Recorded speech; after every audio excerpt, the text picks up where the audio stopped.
Bom dia. Deus abençoe a todos, a todas, meus queridos irmãos, irmãs, também todas as pessoas que estão aí, que se conectam conosco, pessoas que ainda não frequentam a nossa igreja, mas estão vendo e ouvindo os ensinamentos. Saudações para todos vocês, saudações com muito carinho para todos. E como agora me deixaram aqui sem palavras, como que me disse o irmão Carlos Alberto que conte o quê? Que é o que eu tenho que contar? A promessa do Senhor. Sim, isso efetivamente, recordo que faz como 25 anos, quando começou a internet a sair, os correios eletrônicos, quando já as pessoas começaram, quando os computadores, que o correio eletrônico, porque eu me recordo que eu escrevia com os irmãos da igreja em papelzinho assim, porque vinha o carteiro, vinha em casa e trazia a cartinha, durava 15 dias o trajeto, enviando uma carta de um lugar ao outro, quando de repente já nasce, digo eu, começa a internet na Colômbia, porque eu creio que em outros países já, desde muitos anos, mas estou falando da Colômbia. E quando já era tudo novidade, me recordo também que saiu o telefone celular, era uma novidade, era algo novo para as pessoas, todo mundo queria ter o mesmo, fazer o mesmo, participar, comprar seu telefone, e é bom todos ter o seu correio eletrônico, que felicidade, isso era uma novidade, nunca vista lá na Colômbia. E nesses dias é quando o Senhor me fala, e me diz, tu vais ter muita fama e teu nome vai aparecer na internet. Então, bom, eu somente o que faço é crer no Senhor, mas não a imaginar-me, a dizer-me, mas como, mas quando, mas é difícil, impossível, quando, não. Eu creio no Senhor e tudo fica aí no meu coração e espero. Efetivamente, como no ano 2004, começou um escândalo, mas isso sim, a má fama começou esse escândalo contra mim, a inveja, o diabo invejoso pela igreja, o diabo como não pôde cortar vidas, tirar vidas, então começou já com os escândalos, a difamar meu nome, a deixá-lo no chão, acabar com a igreja. E que escândalo. Então disse ao Senhor, tu me disseste que eu teria fama, mas eu imaginei que seria ruim. Bom, me dizia o Senhor, não te preocupes, siga em frente que eu te colocarei em alto. Bom, obrigada, Senhor. E logo como em 2014, outra vez o escândalo, o diabo me atacando, lógico que ao me atacar, pois ele pensava que a igreja também iria se desestabilizar, acabaria a igreja, isso é o que o diabo sempre quis. E também, então, orava ao Senhor e dizia, Senhor, veja o que está passando, veja o que acontece. Ele me dizia, o Senhor, não te preocupes por isso, não te preocupes, ainda no mais alto vou te colocar. E assim, dou graças ao Senhor. Há passado o tempo, há passado os anos e o trabalho que eu tenho feito com todo o meu coração. Eu não sou cantora profissional, mas lá na rede me disseram que eu sou cantora. Me deram esse título de cantora. Graças ao Senhor, devo tudo isso ao Senhor. Porque também isso foi uma promessa que o Senhor me fez. No início, a igreja havia iniciado fazia apenas 4 anos. Quer dizer que estamos falando por aí de 46 anos. Faz 46 anos o Senhor me dizia, por tua voz, muitas pessoas vão se converter, muitas pessoas chegarão à igreja, quando ouça a tua voz, quando te ouça cantar e também quando te ouça falar. Então, muitas pessoas virão à igreja. E efetivamente, passou o tempo, quando eu viajava a algumas cidades, a alguns países. Me recordo uma vez que viajei a Panamá e umas irmãs no Panamá me disseram, você sabe por que estamos aqui nessa igreja de vocês? Por ouvir você cantar os coros. Porque minha vizinha era da igreja.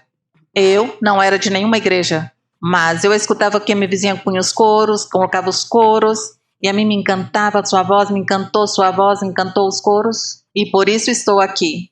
E muitas pessoas me dizem isso em outros países, em outros lugares me diziam as pessoas, eu estou aqui por ouvir você cantar, eu a ouvi cantar, e eu investiguei de onde vinham esses cânticos, de que a igreja eram, e por isso fiquei. Então aí eu vejo o cumprimento da palavra do Senhor. Então, não é que um seja nem cantor, nem orador, nem muito sábio, nem palestrante, nada, irmão, nós não. Nós, o único que somos é ter um coração disposto e sincero para nosso Deus. E o demais Deus o adorna. Eu imagino que o Senhor adorna minha voz e faz as pessoas a ouvir bonita. Eles fazem a ouvir bonito. Alguns dirão, mas eu não ouço que essa voz seja bonita. O outro diz, mas para mim parece bonita. O outro diz, não, a mim não parece bonita. Para mim sim. Bom, Deus adornou-lhe a voz porque queria salvar e abençoar esta pessoa. E também o diabo não falta por aí de vez em quando e me diz, não, a mim não agrada como você canta. Bom, isso é o diabo. Eu digo, o diabo me enviou uma mensagem. Assim que eu já conheço como é que o diabo também trabalha. Eu sigo o que Deus prometeu, falou, o que Deus disse, e me alegra muito porque o Senhor, essas promessas tão lindas que me fez na vida, que com minha voz de repente que eu fale a alguém que, às vezes o Senhor faz milagres a alguma pessoa, somente em me ouvir falar, e isso se cumpriu.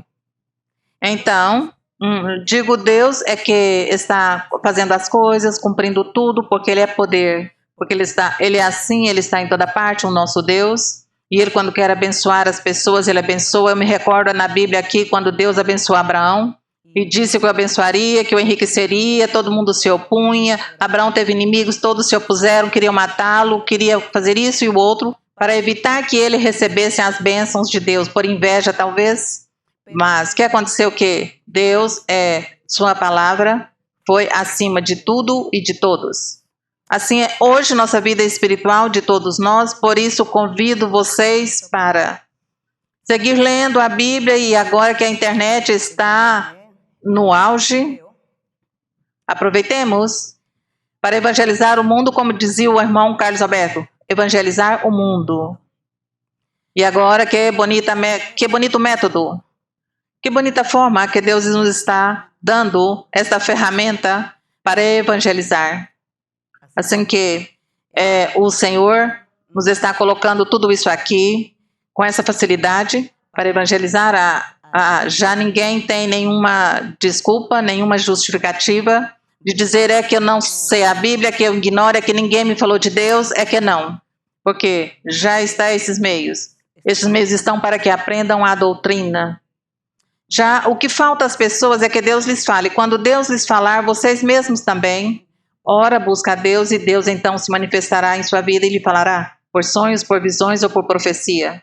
Assim que nós estamos aqui, graças damos ao Senhor, porque vai cumprir a palavra do Senhor, que disse que sua palavra será difundida, será pregado seu evangelho em todo o mundo. Bem, podem sentar-se, meus queridos irmãos, e lá vocês podem sentar-se. E muito obrigada. Obrigada pelos aplausos que estão me dando aqui, os irmãos que estão comigo, muito obrigada. E vamos aqui então seguir em nosso estudo. Estamos lendo Coríntios capítulo por capítulo. Mas hoje, antes de começar a ler nosso livro, não, porque me parece, pois aos irmãos e a mim me pareceu muito interessante, nos pareceu ler a Bíblia capítulo, ou os livros capítulo por capítulo. Porque há muitos irmãos que têm versos que não os entendem, então é muito bonito. Nestes capítulos vamos encontrar temas diferentes, mas de alguma forma, pois aí vamos encontrar a explicação também. Passamos aqui, minhas acompanhantes de canto, que vamos cantar o hino 228, para antes de iniciar aqui nossa leitura do capítulo que nos corresponde no dia de hoje. O hino 228, vem, amigo, a Jesus. Vem, amigo, a Jesus, converte-te a Ele. Ouça a nosso Deus, ouça a nosso Salvador. Sigamos ao Salvador, para que com Ele sejamos felizes em nossa vida e depois a vida eterna. Hino 228. Ven, amigo, a Jesús, pues Él murió por ti. Recibirás la luz que quiere darte a ti. Mi buen Jesús murió para darte perdón. Abre tu corazón y dulce paz tendrás. Día fatal vendrá cuando no habrá lugar. La puerta se abre hoy y tú podrás entrar, mas gracia ya no habrá, pues despreciaste hoy.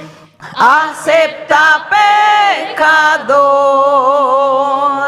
la salvación de Dios. Las manos del Señor se abren hoy para ti. Ven y confía en Él y serás muy feliz. Tus cuitas pon en Dios, pues Él las llevará,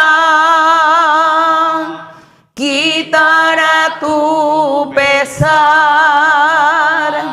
por su consolación. Día fatal vendrá cuando no habrá lugar. La puerta se abre hoy y tú podrás entrar, mas gracia ya no habrá, pues despreciaste hoy. Acepta, pecador, la salvación de Dios. Bendito e louvado seja o Senhor, graças damos ao Senhor. Podem sentar-se e podem estar lá bem acomodados em seus lugares. E como lhes dizia que estamos lendo capítulo por capítulo, assim que há surpresas que vamos ter na leitura dos versos. Hoje, 1 de Coríntios capítulo 6.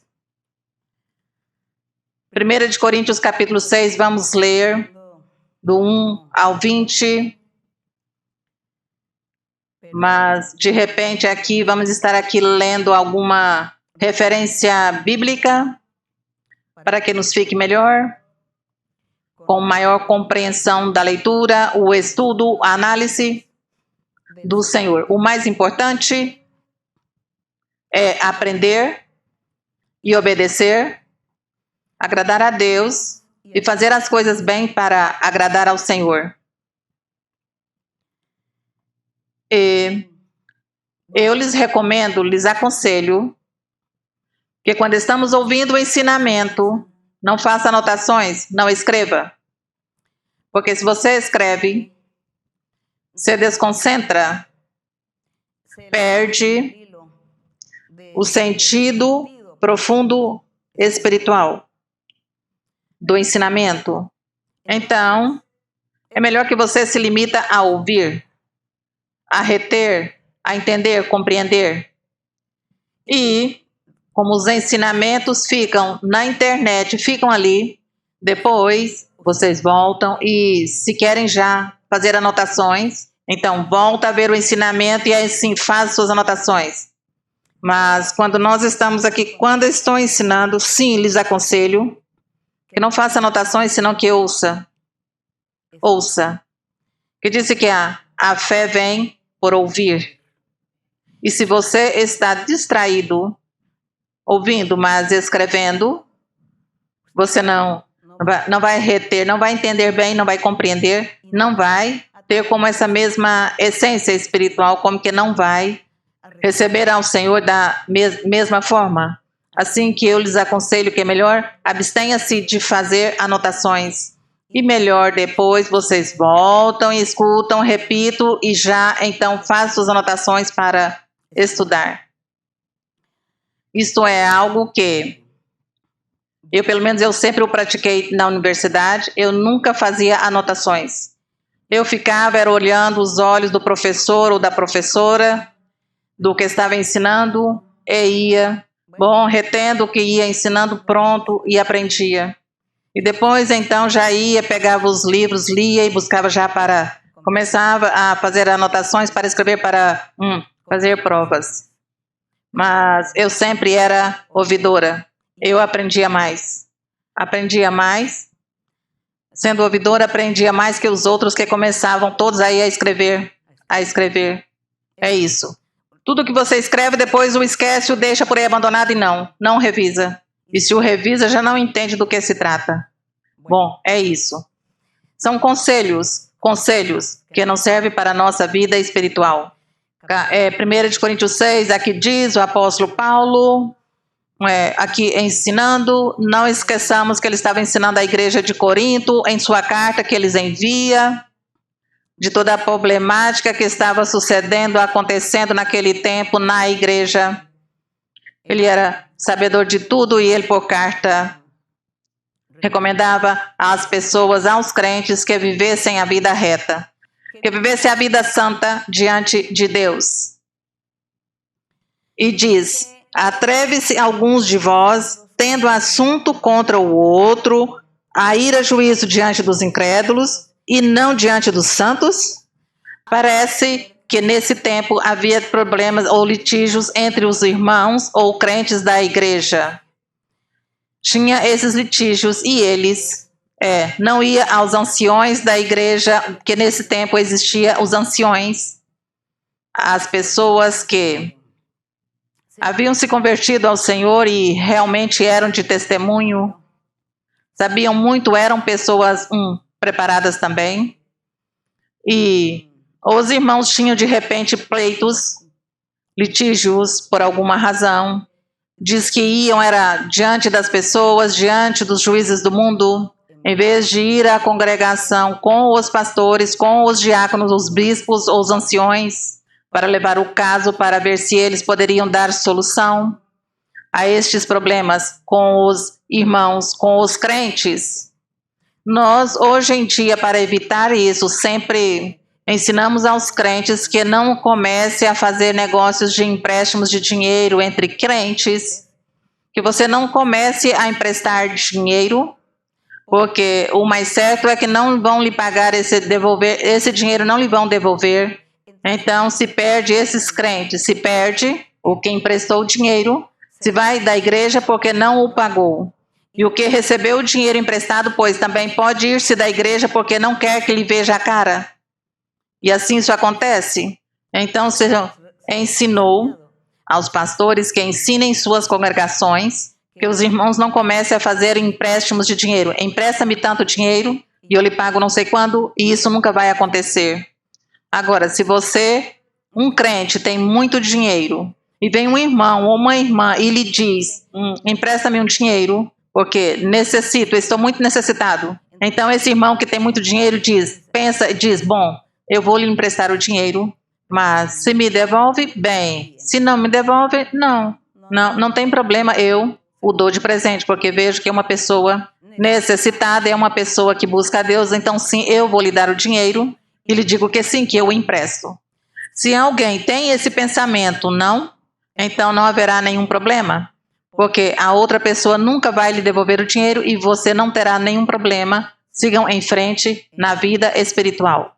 Mas como isso não é tão comum, que alguém queira presentear-lhe, pois um dinheiro, cada pessoa trabalha para suas necessidades, então seu dinheiro é apenas contado para seus gastos. Então ele não pode dar o dinheiro ao outro e presenteá-lo. Mas eu estou falando de alguém que seja muito rico e tenha muito dinheiro de sobra. São exceções que aí sim, de repente, ele poderia emprestar o dinheiro. Também há dito às pessoas, há ensinado que não deem dinheiro para ganhar juros desses dinheiros que são usura. E se chama usura, já cobrando juros por um dinheiro. Então, tem pessoas que emprestam, não o banco, não estou falando dos bancos, senão das pessoas, falando dos crentes, que tem dinheiro, então faz empréstimos e cobra juros muito altos. Então, digamos que no banco cobra a 1,0 ou a 0,5, digamos que o banco cobra isso. Então, você, ao crente, vai cobrar a 5% ou a 6%. Isso já chamaria usura e as pessoas, então, nunca vão poder lhe pagar. Acontece que se forma pleitos, se formam incompreensões, porque não lhe pagou. E, entretanto, você, sim, perde-se os crentes, perde-se a vida espiritual e, às vezes, perde também o dinheiro. Isso tem ensinado as pessoas na igreja, que se cuide disso. Também que se cuide de fazer sociedade. Vamos pôr uma sociedade, um negócio em sociedade, uma microempresa em sociedade. Isso é muito delicado. Cuide-se, porque pense na vida espiritual. Porque o negócio de repente vai à falência, a quebrará. Bom, não deu resultados, perde todo o dinheiro, então perde-se os crentes, perde-se a irmandade, se perde tudo. Isso é o que Deus quer evitar. Sejamos sábios e melhor nos afastamos dessas coisas e não tenhamos todo esse tipo de negócio entre irmãos da igreja para evitar que venha o diabo colocar-se no meio e perturbar as vidas espirituais. Por isso estava acontecendo na igreja de Corinto, estava acontecendo quando já então o outro lhe emprestou o dinheiro, não quer pagar, vai a juízo, vai a um juiz. Seguramente o juiz faz levar essa pessoa à prisão pela dívida. Então, por isso Paulo diz, no verso 2 diz, não sabeis vós que os santos, quer dizer os crentes no Senhor, hão de julgar o mundo, porque diz que os crentes vão julgar o mundo. Diz, se o mundo há de ser julgado por vós, os crentes, os seguidores do Senhor, os filhos de Deus, diz, sois indignos de julgar os casos menos importantes, quer dizer, se você vai julgar o mundo como crente, como não vai ser capaz de julgar o problema ou a problemática de uns irmãos que, por falta de sabedoria ou por falta de obediência, entraram em negócios e agora estão com problemas legais. Então diz, vocês podem fazê-lo. O verso 3 diz, não sabeis vós que havemos de julgar os anjos? Isso diz, foi o apóstolo Paulo. Deus lhe havia revelado, Deus lhe mostrava em meio de toda a doutrina que o ensinou, que também os crentes, a igreja do Senhor Jesus Cristo, estaria julgando ou estará julgando os anjos. Mas a quais anjos? Aqueles anjos que se rebelaram contra Deus, quando se foram com o diabo, com esse anjo que diz que o diabo esta história do diabo a encontramos em Ezequiel 28, livro do profeta Ezequiel, capítulo 28. Aí está a história da criação do diabo. E aí fala quem era o diabo e que depois se rebela contra Deus. E ao rebelar-se contra Deus, foi-se com um exército de milhares de espíritos que se foram com ele. Eram anjos, mas uma vez que se foram com o diabo e se rebelaram contra Deus, já deixaram de ser anjos e se converteram em espíritos maus. Estes anjos são os que está aqui falando Paulo quando diz, no verso 3, não sabeis vós que havemos de julgar os anjos? Quanto mais as coisas, como não poderemos julgar as coisas dessa vida, que são pequenas, que são simples de julgar. Podemos julgar, podemos ajudar a solucionar os problemas a estes irmãos que estão neste litígio ou nestes conflitos, porque Deus nos capacitará para julgar até os próprios anjos e o diabo no dia do juízo final. Bem, como podem ver vocês, meus irmãos, que em cada verso encontramos coisas diferentes para aprender. Não encontramos um tema específico, falamos de tudo, mas é importante aprender de tudo também.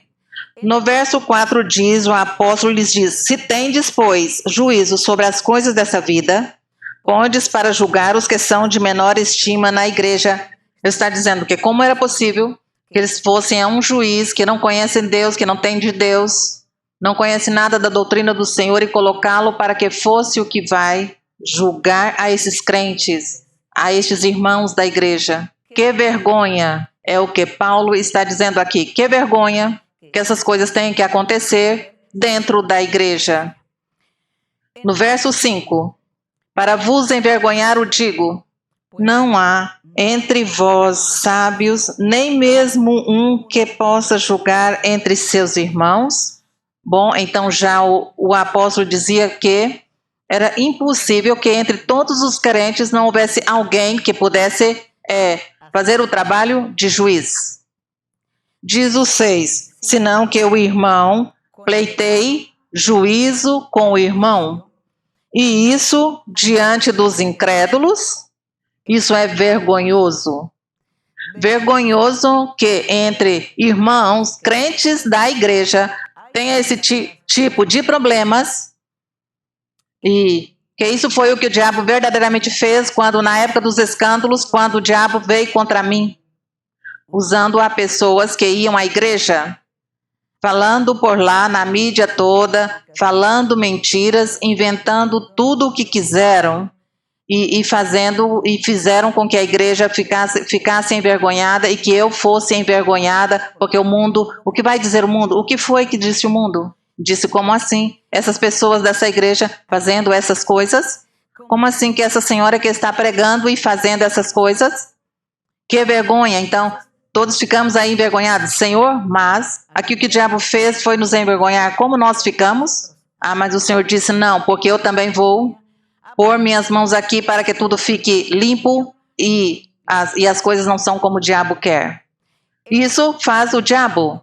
Isso faz o diabo. Mas aqui, o apóstolo está dizendo aos irmãos, por favor, vocês sim, pode evitar.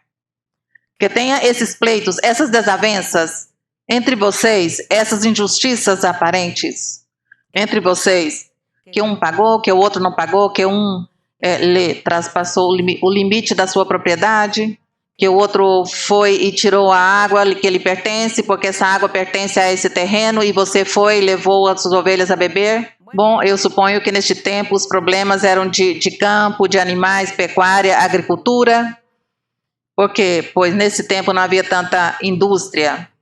Assim que estes eram os litígios e por isso o apóstolo queria evitar que a igreja ou os crentes fossem envergonhados, que o mundo falasse mal da igreja ou dos filhos do Senhor. E isso é o que nós também, hoje, nós procuramos andar a vida reta com o Senhor, dar o bom exemplo e o bom testemunho para que o Senhor não tenha que nos cobrar nada, nem tenhamos que nos envergonhar ou a igreja se envergonhe diante do mundo. Ninguém tem que jogar coisas em nossa cara, que somos maus, ou que somos de mau testemunho, ou que somos pessoas falsas, mentirosas. Senão, ao contrário, que o mundo sempre diga que bem de nós, porque somos os filhos de Deus.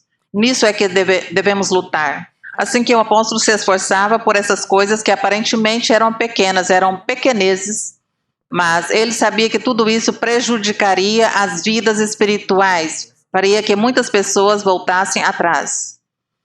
Então o apóstolo continua aqui ensinando e diz, assim que, na verdade, no verso 7 diz, na verdade, já é uma falta entre vós.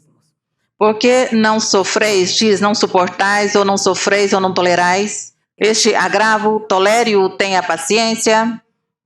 Diz, porque não sofreis antes o defraude? Não, esquece do dinheiro, esquece dessa dívida, melhor.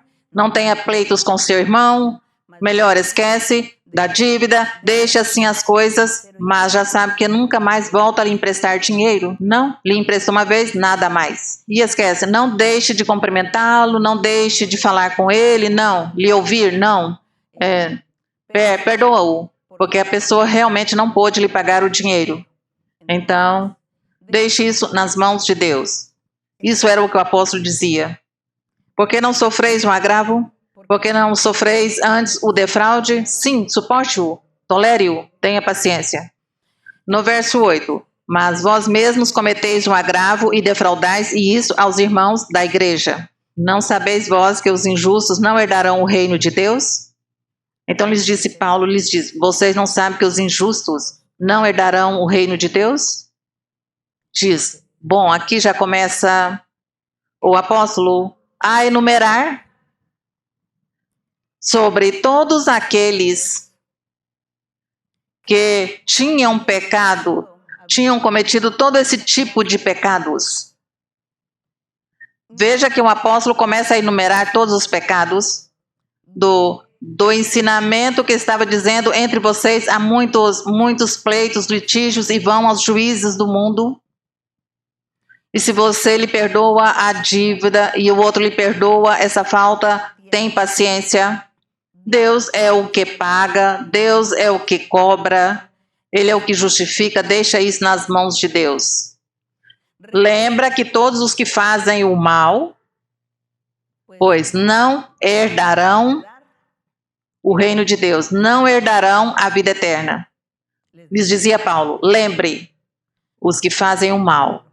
Se alguém a você lhe roubou o dinheiro, se seu irmão dizendo que é crente, roubou-lhe isso, lhe tirou seus pertences. Então, lembra que o Senhor vai cobrar a essa pessoa. E se ele não se arrepende, pois ele vai perder a vida eterna. Era o que Paulo queria dizer. Então, ele começa a enumerar que não somente o roubar, o furtar ou defraudar uma pessoa era pecado, ou que a pessoa poderia perder a vida eterna. Que não era somente esse pecado, senão muitos. E ele começa a enumerar. Vocês não se equivoquem. Não se equivoque. Nenhuma pessoa, homem ou mulher, quem quer que seja. E começa a enumerar, diz, fornicadores, idólatras, adúlteros, efeminados, homossexuais, nem os ladrões, nem os avarentos, nem os bêbados, nem os maldizentes, nem os caloteiros herdarão o reino de Deus. Diz, e é o que alguns têm sido. Vocês, antes de converter-se a Deus, eram praticantes de todas essas coisas. E Deus os limpou, os perdoou e os trouxe à congregação. E Deus os tem no seu redil. E Deus os tem transformado, porque vocês, assim, se entregaram a Deus, se converteram a Deus e prometeram diante do Senhor seguir seus caminhos.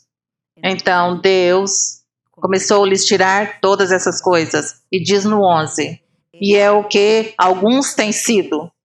Mas vocês já fostes lavados, já fostes santificados, já fostes justificados no nome do Senhor Jesus e pelo Espírito de nosso Deus. Vocês já mudaram. Vocês já não são todas estes pecados, essas coisas, essas faltas enumeradas. Vocês já não fazem isso, não praticam essas coisas, porque vocês já se converteram a Deus. E se vocês se converteram ao Senhor, como é possível que agora vão recair, que tenha litígios, que tenha conflitos com seus irmãos, que estão recaindo, voltando atrás, voltar a fazer outra vez o pecado que fizeram na antiguidade, antes de conhecer a Deus? Agora vocês retrocedem e estão convertendo-se como em qualquer homem ou mulher mundanos, cometendo o pecado? Se Deus é o que justifica, Deus não pode justificar as pessoas que estão praticando este pecado.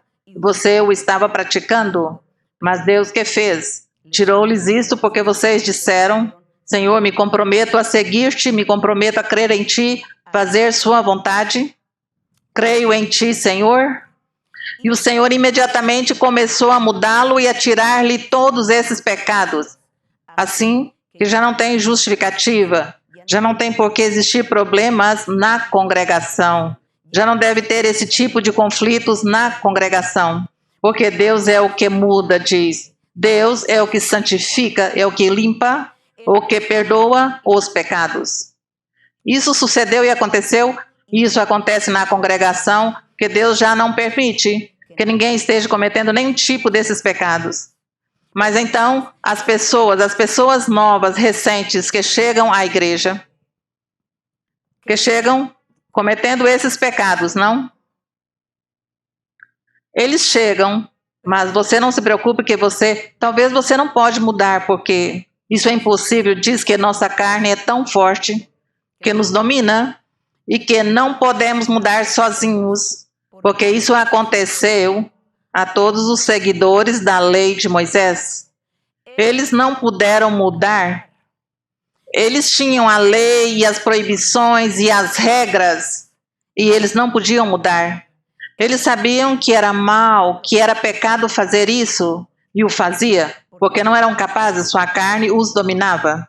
Dizia assim: a lei de Deus diz que eu não devo fazer isso, mas eu faço. A lei diz que eu não devo ser aqui mentiroso, que não devo defraudar a ninguém ou enganar a ninguém, mas isso é o que eu gosto. Eu tenho esse gosto por decepcionar ou enganar ou contar mentiras a alguém, como que sinto prazer ao fazer isso. Eu não posso mudar, eu não posso obedecer a Deus, eu não posso obedecer essa lei de Moisés, não posso. Então diz que a lei de Moisés nunca pôde mudar ninguém. E as pessoas lia e sabia, mas não podia. No evangelho de nosso Senhor Jesus Cristo, que é o evangelho que nós vivemos hoje, vivendo a era do Espírito Santo, onde o Espírito Santo é o que está aqui, atento ao redor de nossas vidas, mudando-nos, orientando-nos. Ele nos ensina, nos guia, nos transforma, nos tira o apetite de nossa carne. Ele está aí atento. Mas quando é que Deus faz esses milagres tão maravilhosos em nossos corpos de tirar todos esses pecados? Que os maldizentes, que os caloteiros, que o idólatra, que o fornicador, tudo isso. Quando? Quando o Senhor vai me tirar? Quando eu lhe diga: Senhor, eu reconheço que tenho este pecado, estes pecados, e estão comigo. E eu os estou praticando todos os dias. Isso é o que produz prazer em minha carne. E eu não posso tirar isso. E a Bíblia diz: Senhor, e a tua palavra diz, e tu nos dizes que tem que mudar, que tenho que mudar, Senhor, mas eu não posso. Eu não posso. Se tu não me tiras, isso não me muda, eu não posso fazê-lo. Reconheço, Senhor, que estou falhando contigo. Reconheço que tenho essa fraqueza, esse erro, esse pecado. O reconheço. Tira-o tu, ajuda-me. Porque eu quero te agradar e quero te seguir, servir-te. Quando Deus ouve e vê isso de nós, em nosso coração, é o desejo, a intenção, o reconhecimento de que estamos falhando com Deus, que temos esses pecados, essas fraquezas. Deus começa a transformar-nos, a mudar-nos. Ele nos muda, Ele muda, Ele nos transforma, Ele nos regenera. O Senhor Jesus Cristo falava e dizia que Ele estaria perdoando pecados, limpando pecados, perdoando pecados, mas o ato não era que somente Ele perdoava, senão que Ele tirava da pessoa a sua tendência pecaminosa. Quando Ele disse a essa mulher adúltera, lhe disse: vai-te e não peques mais, o Senhor tirou dela o apetite que tinha de adultério. E Ele lhe disse: vai-te e não peques mais. Mas o Senhor, como lhe tirou esse apetite, quando ela chegou à sua vida, à sua casa, à sua vida cotidiana, se deu conta de que não adulterava, porque já não tinha esse apetite de adultério em sua carne. Porque o Senhor lhe fez o milagre completo. Isso é o que faz hoje o Senhor no Evangelho. Isso é o que fez nosso Deus em nossas vidas. Ele nos mudou, nos transformou, mas Ele quer que nós o busquemos e reconheçamos e lhe digamos: Senhor, sim, eu sou isso, eu tenho isso, ajuda-me tu. porque eu sei que o que eu tenho é mal. Isso não é bom. Ajuda-me tu. A adúltera, dela o Senhor teve misericórdia. Ele disse à mulher: mulher, os que queriam te apedrejar, onde estão que não os vejo? Disse: Senhor, se foram. Disse: eu tampouco vou te fazer nenhum mal, mas sim vou te perdoar. Não faça mais esse pecado. E a limpou. E quando nós hoje chegamos diante do Senhor: Senhor, estou aqui na sua presença, Senhor. Muda-me. Eu quero agradar-te. Eu quero agradar-te, Senhor. E Ele vai me dizer: sim, eu vou te ajudar para que me agrades. Vou te limpar e vou te tirar essa tendência. Vou lhe dar a felicidade. Isso é o que faz nosso Deus conosco no Evangelho. Assim que vocês, por exemplo, leem no verso 9 e 10, vocês vão se angustiar. Mas vocês não se angustiem, porque aqui o apóstolo diz, e é o que alguns têm sido antes de converter-se ao Senhor, porque agora vocês já estão lavados, santificados, limpos, perdoados pelo Senhor. Já vocês não estão fazendo essas coisas, não tem por que fazer essas coisas. O que o faz é porque está retrocedendo em sua vida espiritual, está perdendo tempo, então Deus começará a te julgar.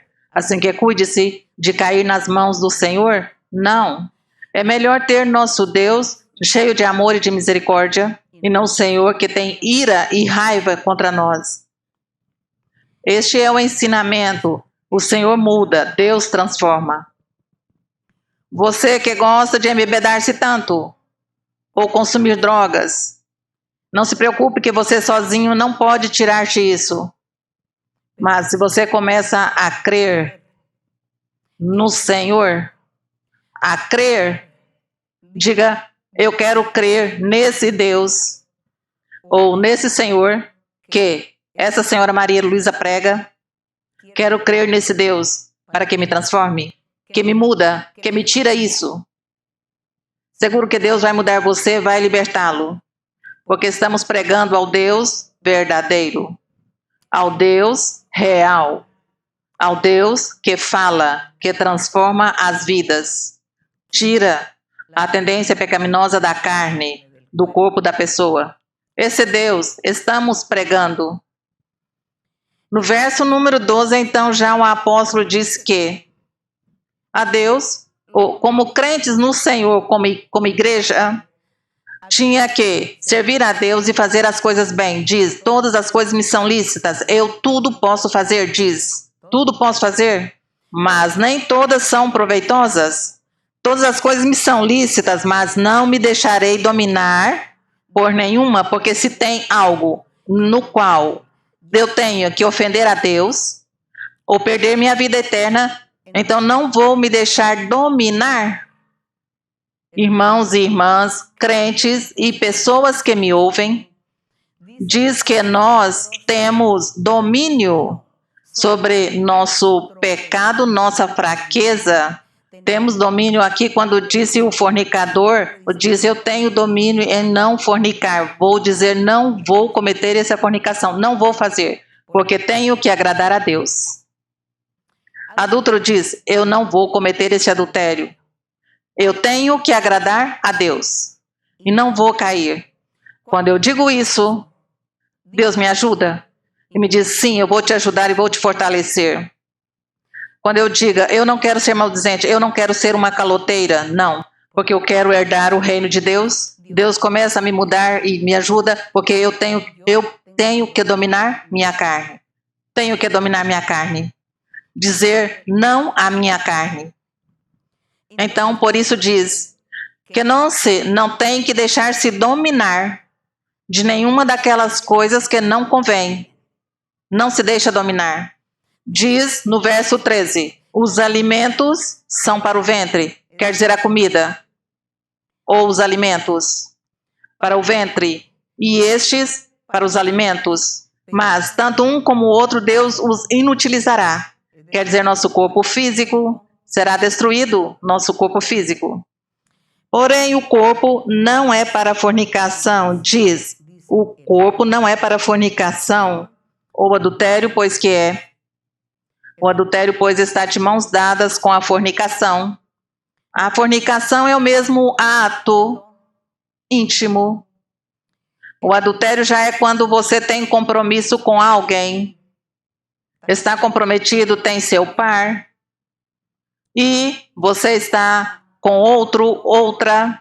Então está cometendo um adultério a seu par. Está adulterando um compromisso.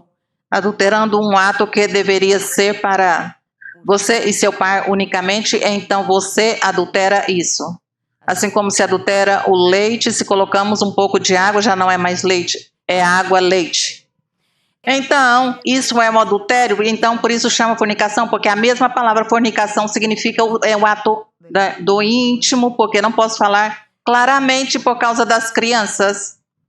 E diz aqui, diz a um e ao outro, destes alimentos físicos, Deus o destrói porque, bom, é a comida. Porém, diz o corpo, não é para a fornicação, mas para o Senhor. E o Senhor para o corpo. E Deus que levantou ao Senhor, também nos levantará mediante seu poder? Então, está dizendo no 15, diz, não sabeis que vossos corpos são membros de Cristo?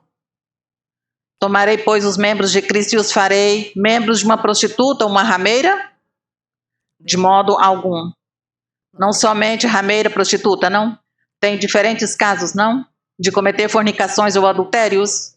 Não somente com rameiras e prostitutas, senão em muitos outros casos. Então ele diz, não sabeis que vossos corpos são membros de Cristo?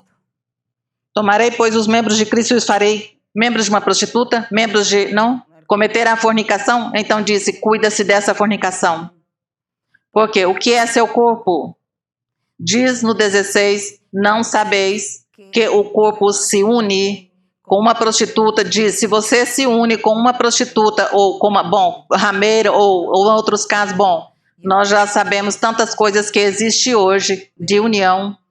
Diz que o que se une com uma prostituta é um corpo com ela, porque disse, serão os dois uma só carne. Deus o disse em Gênesis 2, 24, disse a Adão e Eva que eles teriam que multiplicar-se, que frutificar e multiplicar-se para popular a terra.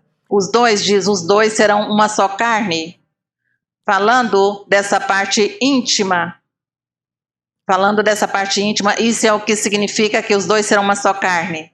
Não é que os dois vão ser um espírito, não. Cada um são duas pessoas diferentes, duas personalidades, dois espíritos. Mas a carne, a matéria, sim, era uma só carne já esse casal, já um só.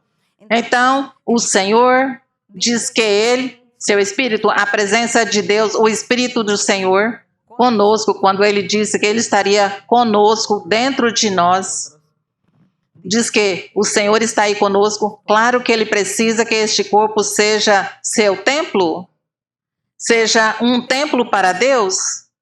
Mas se estamos cometendo todo tipo de pecados, como os que já mencionamos aqui nos versos 9 e 10, então não somos um templo do Senhor, aí nós não somos templos de Deus, serão templos do diabo, seria? Então aqui no verso 18 diz, fugir, portanto, fuja da fornicação. É que a fornicação pode cometê-la no casamento, no casal está... O homem e a mulher, bom, se casaram, celebraram seu casamento, formaram seu lar, se comprometem. De repente, ele ou ela busca outra pessoa, estão fornicando. Por quê? Porque está já deitando-se com outra pessoa, fornicando. E cometendo também adultério, devido ao compromisso que tinha com seu par. Então aqui diz, fugir da fornicação. Qualquer outro pecado que o homem comete está fora do corpo. Diz, qualquer outro pecado está fora do corpo. O outro pecado, se é roubar, enganar, mentir às pessoas, isso está fora do corpo, diz. Diz, mas o que comete fornicação peca contra o próprio corpo. E se peca contra seu corpo, o que acontece? Mancha seu corpo, o faz impuro. Porque já não é um corpo puro, senão um corpo cheio de pecado. Porque no verso 19 fala sobre um templo. Mas antes que passamos ao verso 19, vamos saber o que é que significa um templo, porque aqui no verso 19 diz: não sabeis vós que vosso corpo, aos crentes, aos convertidos, aos filhos de Deus, não sabeis vós que vosso corpo é santuário do Espírito Santo, templo, vosso corpo, você João, você Ramon, você Paulo, você Pedro, você sim sabia que é templo do Espírito Santo? Não, eu não sabia. E o que significa templo do Espírito? Vamos ler João 2, no Evangelho de João. Rapidamente, irmãos, rapidamente o Evangelho de João. No capítulo 2, o verso 13. João 2, 13 ao 22, vamos ler rapidamente, diz: e estava próxima a Páscoa dos judeus, e Jesus subiu a Jerusalém. Ele achou no templo os que vendiam bois, ovelhas e pombos, e os cambistas ali sentados, e fazendo um azorrague de cordéis, lançou todos fora do templo. E estamos falando do templo que havia em Jerusalém, o templo físico. Diz: espalhou as moedas dos cambistas e virou as mesas. E disse aos que vendiam pombos: tirai daqui estes e não façais da casa do meu pai casa de comércio. Então os seus discípulos lembraram-se do que está escrito. No Salmo 69:9 está escrito: o zelo de tua casa me devorará. O zelo de tua casa me devorará. O Senhor Jesus Cristo aí falando que ele sentiria zelo pela casa de Deus. Deus havia dado uma casa física, material, para que todos se congregassem para glorificar seu nome. E aqui a converteram em um comércio. O verso 18: responderam, pois, os judeus e disseram-lhe: que sinal nos mostras para fazeres isso? Porque o Senhor se irou e diz que ele deu açoites a todos os vendedores. E os outros disseram: e você com que faz isso? Com que sinal? Com que autoridade? Quem é você? E o Senhor lhes respondeu no verso 19: destruí, disse a eles, aos que perguntaram, lhes disse: destruam esse templo. Vocês, eu estou lhes propondo, destrui este templo, e verão que em 3 dias eu o levantarei ou reedificarei. Destruam-o. Pois claro, a eles pareceu algo tão absurdo. Como assim que o Senhor está dizendo? Está nos dizendo que destruamos esse templo, e aqui lhes dizem, no 20, em 46 anos foi edificado este templo, e tu o levantarás em 3 dias? Esta era a resposta. Aparentemente tinha lógica, por quê? Porque eles estavam interpretando tudo literalmente. Eles não entendiam a parte simbólica ou a parábola que o Senhor neste momento lhes dizia. Eles não compreenderam, senão tudo físico literal. Então lhe deram esta resposta. E o Senhor então lhes diz no 21, diz que o Senhor falava era do templo de seu corpo. Seu corpo do Senhor Jesus Cristo era o templo de Deus. O templo do Senhor, o corpo do Senhor Jesus Cristo era o templo de Deus. E o Senhor, quando disse: destruam-o, que eu em 3 dias o levantarei, dava a entender sua morte, que ele morreu na sexta e no domingo ressuscitou. Ele ressuscitou, então, levantou esse templo em 3 dias. Ressuscitou ao 3º dia. Ele era o templo de Deus. E aqui diz: por isso, quando ressuscitou dos mortos, seus discípulos lembraram-se de que eles dissera isso e creram na Escritura e na palavra que Jesus dissera. Aí creram porque viram o cumprimento do que ele lhes havia ensinado. Mas o viram foi depois que o Senhor ressuscitou. Entretanto, ele destacou que ele era esse templo. Portanto, se o Senhor é o templo, o Senhor Jesus Cristo é o templo. Aqui vamos passar, antes de dar a explicação do templo, Passemos a Efésios, capítulo 2. Passemos a Efésios, capítulo 2, sem perder Coríntios 6. Aqui em Efésios, capítulo 2, no verso 19. Diz, assim já não sois estrangeiros. Estava falando aos crentes da igreja, aos crentes, à igreja do Senhor, aos convertidos, aos filhos de Deus. Assim já não sois estrangeiros, nem peregrinos, mas vós sois concidadãos dos santos e membros da família de Deus. Assim que vocês, os Efésios lhes falavam à igreja de Éfeso, diz, vocês já não sois nenhuns estrangeiros. Vocês já pertencem à família de Deus. Vocês já são concidadãos com todos os santos. Vocês, no verso 20, vocês já estão edificados sobre o fundamento dos apóstolos e profetas, quer dizer, um templo, que estavam sendo edificados, edificando um templo, porque isso foi o que o Senhor Jesus Cristo veio fazer, dar a Deus um templo novo, um templo onde verdadeiramente louvasse e glorificasse ao Senhor, que não fosse profanado pelo pecado, pela maldade. O templo físico da antiguidade foi profanado e Deus não podia morar nele. E o Senhor Jesus Cristo se comprometeu que ele seria templo para Deus. Ele e seus crentes, seus seguidores, seus filhos seriam templos para nosso Deus. Cada homem e cada mulher que se converte a Deus de coração é um templo de Deus. E aqui diz que vocês são edificados sobre este fundamento dos apóstolos e profetas, sendo ele mesmo, Jesus Cristo, a principal pedra do ângulo. Ele é essa pedra do ângulo. Como quem disse que quando o Senhor está levantando esse templo simbólico, este templo onde Deus há de morar pela eternidade, este templo onde Deus se alegrará com seus crentes, está fundamentado com um fundamento principal que é Jesus Cristo, sendo Jesus Cristo mesmo templo de Deus. E sendo que ele também nos ensina que cada um de nós devemos ser templo de nosso Deus para louvá-lo e para servi-lo.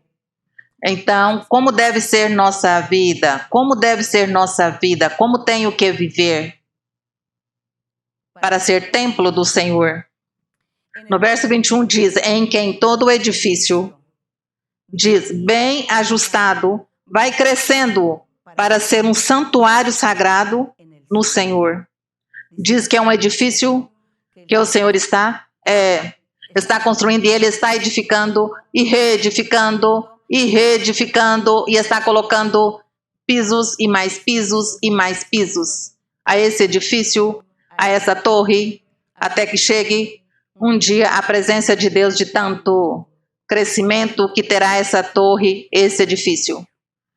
Mas lembre que nós, o apóstolo nos ensinava, tenha muito cuidado vocês que são os edificadores também, que estão edificando nesse edifício. Não tem que edificar materiais finos, ouro, prata, porque não pode edificar com madeira em nenhum momento. Vem um incêndio e destrói tudo. Veja como serão as vidas espirituais de vocês, o trabalho que vocês estão fazendo diante de Deus. Quando vocês morram e se apresentam diante de Deus, vocês deixam pessoas que seguem andando o caminho e seguem edificando o edifício de nosso Deus. Então diz no 21, em que todo edifício bem ajustado vai crescendo para ser um santuário sagrado no Senhor, em quem também vós sois juntamente edificados para a morada de Deus no Espírito. Então tenha em conta o importante, o delicado, que é ser templo do Espírito Santo. Quer você ser templo do Espírito Santo?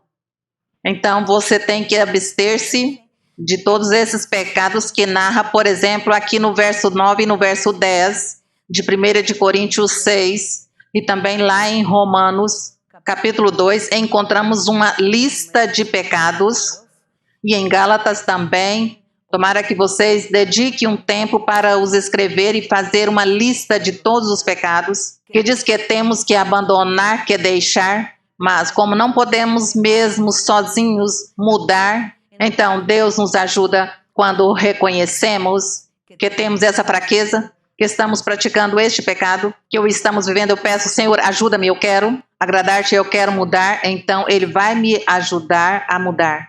E Ele fará de mim um templo, porque o templo do Senhor tem que ser um templo santo.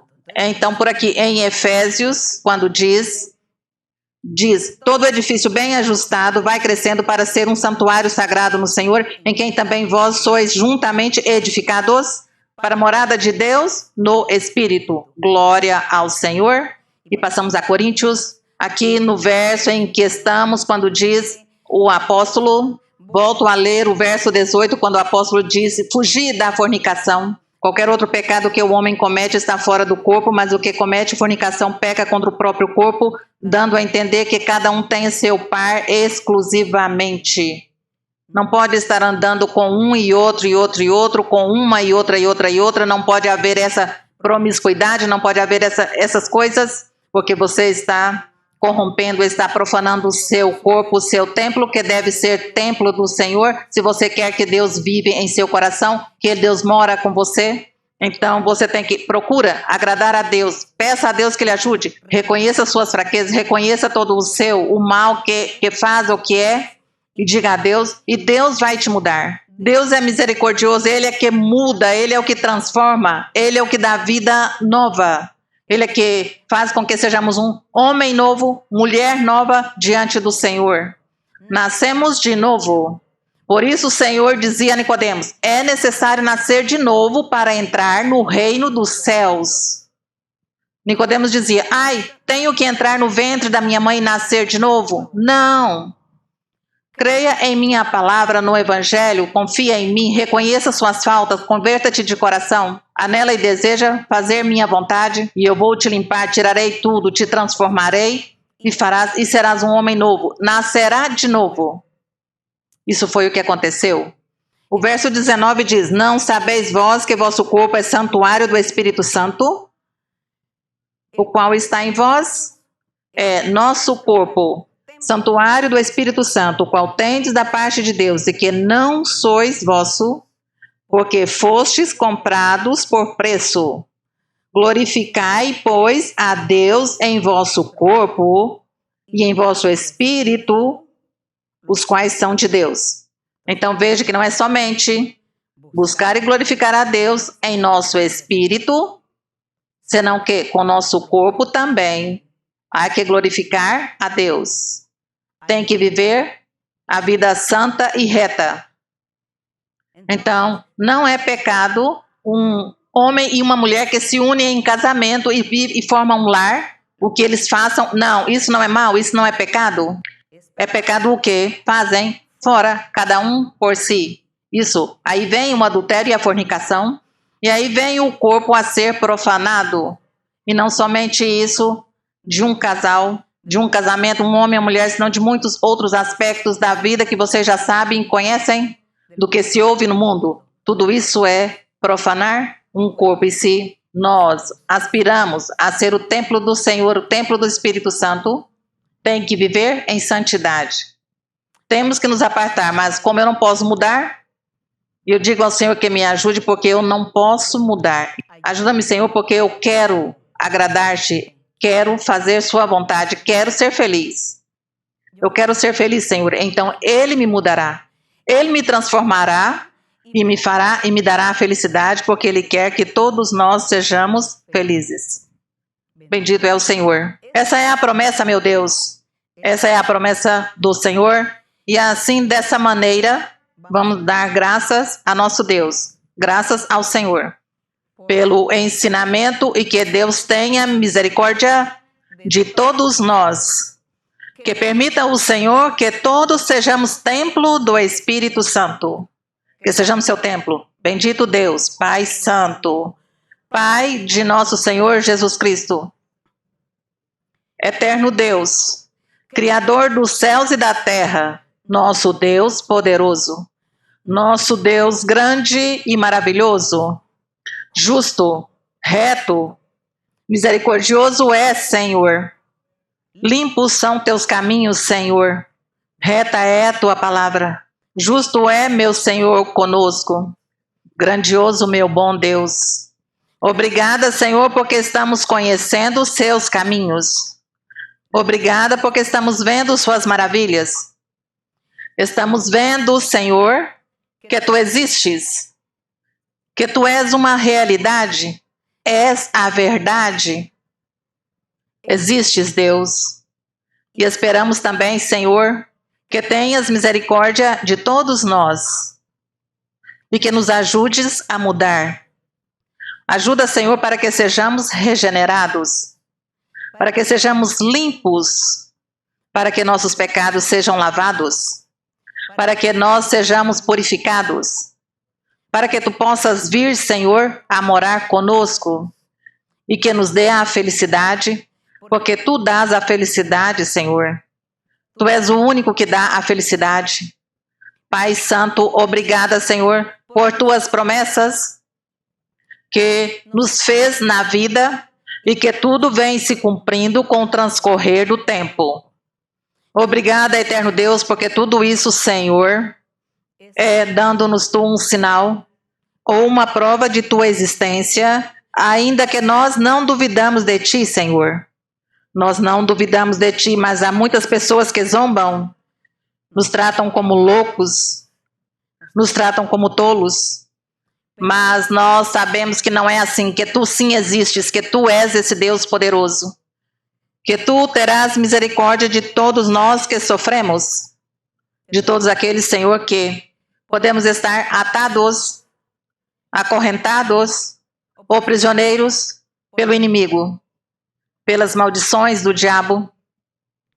E tu, Senhor, nos tirarás do cárcere, vai nos libertar, vai nos dar essa liberdade, vai nos purificar, vai nos dar a paz, a felicidade e a alegria para seguir em frente, para continuar, meu Senhor, para continuar falando de ti, pregando, ensinando, lendo a Bíblia, meditando em tua palavra, em teu poder, em teus feitos maravilhosos. Obrigada, Pai Santo, obrigada, Senhor. Te peço, meu Senhor, neste momento que tires a incredulidade de muitos, tires as dúvidas de muitos, que tu tires a negligência, a necessidade, a rebeldia, a dureza do coração. Tira, Senhor, a teimosia. Limpa a mente. Limpa, Senhor, os pensamentos. Liberta os corações. Dá sabedoria e entendimento a todos para que raciocine e para que entenda e compreenda, para que também possa se ajudar para sair dessa escravidão do inimigo. Tem misericórdia de todos, meu Senhor. Tem misericórdia de todos aqueles que te clamam, te pedem. Te peço, meu Senhor, também pela parte material do físico, pelas curas do corpo, pelas curas das doenças físicas, por todas as diversas doenças que há. Tem muitas pessoas que estão sofrendo de enfermidades também, desse vírus, que estão hospitalizados, meu Senhor. Que tu esteja libertando, guardando, tirando, curando, Senhor, e tirando todas essas armadilhas do diabo, limpando e libertando cada um, Senhor. Ouça as orações, o clamor de cada pessoa. Obrigada, Pai Santo, por sua misericórdia, seu amor. Obrigada, Senhor. Obrigada também, Senhor. Te peço pelas pessoas que sofrem bruxarias, feitiçarias, maldições. Tem pessoas que estão sofrendo deste flagelo das maldições e dos feitiços. Mas tu, meu Senhor, és poderoso. E tu podes libertar e limpar a essa gente, a essas pessoas que te invocam ou que pensam em ti. Aqueles que desejam o bem, esteja tu guardando, Senhor, e protegendo, Pai Santo, essas pessoas. Obrigada, Pai Santo, por ouvir nossas orações, nosso clamor. Abençoa todos os irmãos, as irmãs em todas as igrejas e todas as congregações que hoje também estão aqui comigo. Que abençoa a todos, Senhor. Cada um traz sua petição, seu desejo diante de Ti. Abençoa, dá-lhes triunfos e vitórias, meu Pai Celestial. No nome glorioso de Jesus Cristo de Nazaré. Obrigada, Pai Santo, no nome de Cristo.